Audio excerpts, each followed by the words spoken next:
Basahin ko na lang po kung hindi nyo makita ha. Ito po yung official statement ni VP Inday Sara. Sabi dito, the Office of the Vice President can only propose a budget to support the safe implementation of our programs, activities, and projects to alleviate poverty and promote the general welfare of every Filipino family. Filipino family. Ito po ulit, galing ito kay VP Inday Sara, official statement niya patungkol sa sagot niya sa confidential funds. Nonetheless, we will no longer pursue the confidential funds. Ang sinabi dito ni VP Sara ay ito ay gagamitin sa programa, activities, and projects to promote general welfare. Alam naman natin, para ito sa security, para ito laban sa mga makakaliwa. Ito ay gagamitin ni VP Sara. Pero, ngunit datapwat, hindi na namin itutuloy ang confidential funds. Bakit? Ito ang importante sa lahat. Because this issue is divisive. It will divide us. And as the Vice President, I swore an oath to keep the country peaceful and strong. Sara Duterte. Alam mo ang naaalala ko dito? Kadalasan, at ito po ay sinasabi, na ang isang bagay na merong espiritu ng pagwawatak-watak, kadalasan ito ay galing sa dyablo. Ito ay hindi magandang gawain. Yung pinaghahati-hati. Of course, may konteksto yan. Pero pag ang isang mga bagay, ang isang organisasyon, ang isang samahan, ang isang pagkakaibigan, ang isang negosyo, pinaghahati-hati mo dahil meron kang agenda, personal agenda, we are for sure, hindi po yan galing sa mabuti. Galing po yan sa dyablo. At yan po ang number 1 taktika ng evil, ng kasamaan, ng kademonyohan. Pagwatak-watakin to accomplish my personal agenda.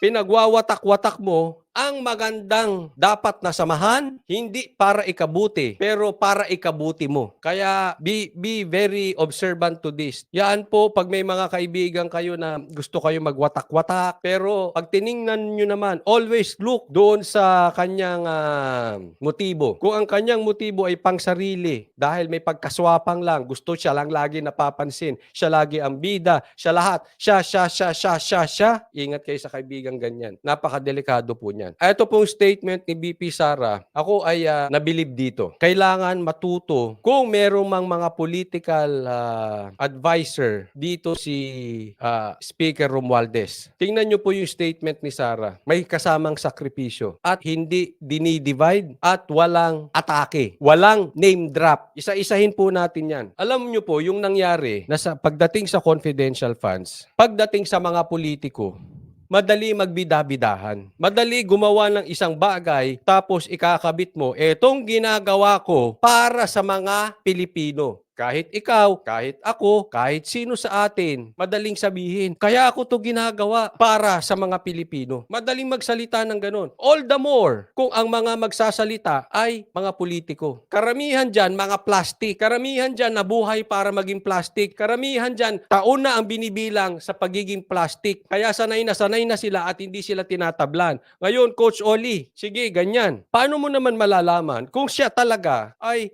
mayroong talagang puso para sa mga Pilipino? Kung yung kanyang sinabi ay talagang ginagawa niya para sa Pilipino. Tatandaan natin, ito isang senyales. Pag may kasamang sakripisyo. Kaya nga sabi ko, walang unity kung hindi kayo magsasacrifice. Kaya nabilib ako dito sa ginawa ni VP Sara dahil ang binitawan niya dito, ang katumbas ng salitang ito, because this issue is divisive and as the Vice President, I swore an oath to keep the country peaceful and strong. Yang statement na yan, bilyon po ang halagang binitawan niya. Bilyon po ang sinakripisyo niya dyan. Hindi ko pinagtatanggol si Sara. Hindi ko sinasabing iboto niyo si Sara. Malayo pa ang 2028. I, myself, hindi ko pa alam kung kanino ako. But I always look at the now. Ano ba ginagawa? Remember what I told you? Tingnan muna natin yung resibo. Until 2028. Huwag apelyido. And this time, maganda tong sinabi ni Sara. Dahil yung sinabi niya, nakataya siya. Yung sinabi niya, may kasamang sakripisyo. Ang dali kasi magpanggap eh. Itong gagawin ko,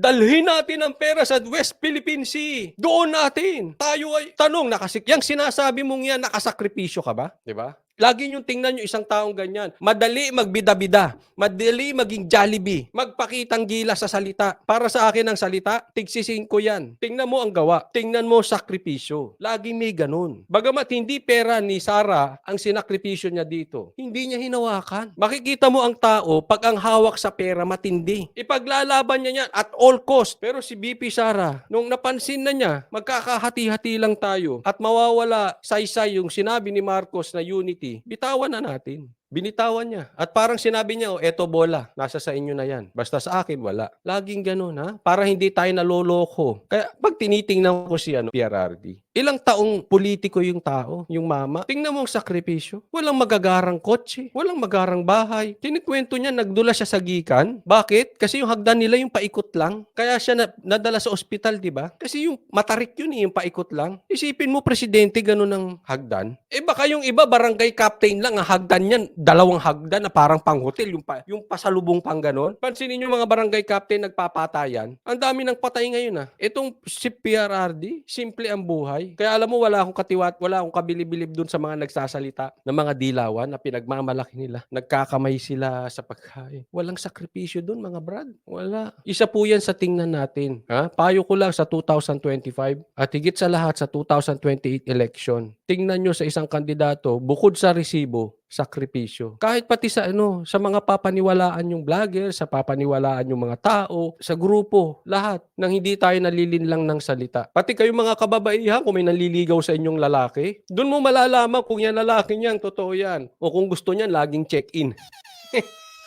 Pero wala namang sakripisyo. Pag ang lalaki nagsakripisyo na, mahal ka niyan. Pero kung gusto niyang puro CI, puro sogo, delikado ka dyan. Ngayon, may papakita naman ako sa inyo. Look at the contrast. Nababasa niyo ba? Okay. Ito naman, nilabas ng politiko. Ito ay, di ko alam kung verbatim ito, pero ito raw yung statement. Ito yung statement ni Tamba. Ayan yung statement nilabas ng politiko. Ayan. Anong konteksto nitong konteksto nitong sinabi ni Tamba? Ito yung meron na pong mga lumipat sa partido nila na Lakas CMD, na miyembro ng kamera na pumunta na sa partido ni Tamba. Okay, basahin natin. They are a great addition to the strength and diversity of Lakas CMD, which is a coalition of hard-working public. Sabi mo yan hard-working public servants who share a common goal of serving the Filipino people with integrity and dedication under President Marcos administration. Ayan. Anong pagkakaiba nung statement ni BP Sara at ni Tamba? Una, yung kay Sara may sakripisyo. Kaya makikita mo yung statement niya makabuluhan. Kahit pera mo yan o hindi mo pera yan, wag po tayong maglokohan. Kahit tanungin natin ang sarili natin, billions ay billions. Yung dumaan lang sa kamay mo, kahit hindi mo kukurakutin, kahit wala kang planong kurakutin, mahirap basta bitawan yan. May sakripisyo po sa madaling salita. Ito. Sa kanila, political. Self-serving. Bakit? Para saan? Lumakas ang Lakas CMD. Ibig sabihin, lumakas sila. Pinapakita nila sa taong bayan na ang suporta ng Kongreso ay nasa iyo, kay Tamba. So it is political in nature. Ang tanong, follow-up question, asaan ang Pilipino dyan? Lumakas yung partido nyo. Pero ano yan sa mga Pilipino? Anong dating yan sa mga Pilipinong nagugutom at nangangailangan ng pagkain? Yung kay Sara, pakikinabangan ng Pilipino. Eto, anong pakinabang? Really? Anong pakinabang ng Pilipino? Lumakas kayong Lakas CMD. Sa totoo lang, anong pakialam namin dyan? Di ba? Kayo lang nagpapalakas. Self-serving. Ipinapakita mo sa taong bayan, suportado ka. Romualdez, this is not about you, and you. Yung kay BP Sara, tingnan ninyo. It's about the Filipinos. Etong statement niya, it's about him. Him and him. Alam mo, naaawa. Sa totoo lang. Ngayon, parang may konting kurot sa puso ko. Medyo naaawa ako kay Tamba. Kasi nakikita ko po yung kanyang parang karakter na ang Ang kanyang parang happiness, ang kanyang goal sa life is yung approval ng iba. Yung parang grabe ng ka-insecure na ma-retain niya yung position.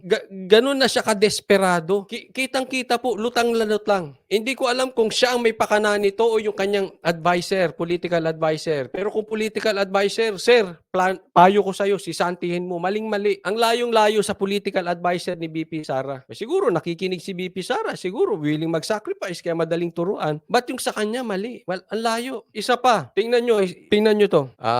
Hardworking public servants who share a common goal of serving the Filipino people with integrity and dedication under President Marcos administration. Anong mapapansin ninyo? Pilit na pilit isingit yung pangalan ni Marcos. Talagang alam mo na naaawa ako sa kanya. Dito lumulutang yung yung pagka-insecure nga, yung walang tiwala sa sarili.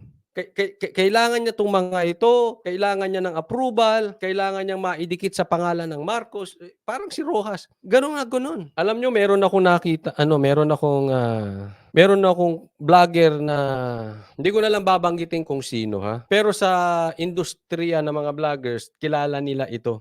Ha? Ingat din kayo sa ganitong klaseng tao. Yung mahilig mag-name drop. Anong ibig sabihin pag ang tao mahilig mag-name drop? Insecure yan. Wala yang sariling accomplishment na ipinagmamalaki. Kailangan niya maging belong doon sa ipinagmamalaki niya, kakilala ko si ganito, kakilala ko si ganito, kakilala ko si ganyan. Ang totoong may kakilalang ganun, kahit tahimik ka, makikita mo, well-connected. Makikita mo sa mga vloggers. Hindi yan magsasalita ng, ay si General, ay si Lieutenant ganito, ay si PNP Chief, ay si... Laging may ganun. Ha? Meron kami kilalang ganyang vloggers, kaya meron kami kilalang vlogger na alam sa mga common friends na mga vloggers na itong taon to ganyan. Si name drop. Kung tawagin namin si name drop. At nakakatakot yung ganon. Try nyo pong iwiwas sa taong ganon. Pag ang taong si name drop, may pagka-insecure yan. At pag ang tao insecure, hindi mo siya pwedeng malamangan. Kasi by the time lumamang, halimbawa ka, gumanda yung vlog mo, nag-improve ka, o kahit sa eskwelahan, sa negosyo, pag nalamangan mo yan, bibirahin ka na yan. Ganyan po ang ugali ng insecure. Pupurihin ka niyan, kakaibiganin ka niyan, tutulungan ka pa niyan sa totoo lang. Hanggang nasa ilalim ka. Pero pag nauna ka na, kakanain ka na niyan. Yan ang katangian ng mga insecure, mga insekta. And one sign niyang yung name dropping. Cora Del Rosario, maraming salamat po sa stars. Sabi ni Grace Walls, si Taning ba yan, coach? Tingnan mo si hindi si Taning yung binabanggit ko rito. Pero kita mo yan si Taning, di ba? Mahilig din mag-name drop. Pero hindi siya yun, hindi ito siya Hindi ko naman siya kasi kilala personally. Ito kilala namin personally. Kinala nung sa grupo namin mga vloggers. Pero yan, mahilig yan di ba? Taning and the likes, mahilig yan. Mahilig mag-name drop. So ito, pinapakita nila, may lumipat sa kanila. And asahan po ninyo na sa darating na linggo at sa darating na araw, magsisimula na po ang hatian. Yung lipatan, mangyayari na po yan. Magkakalipat-lipatan na po yan. Lalo na sinimula na to ni Romualdez.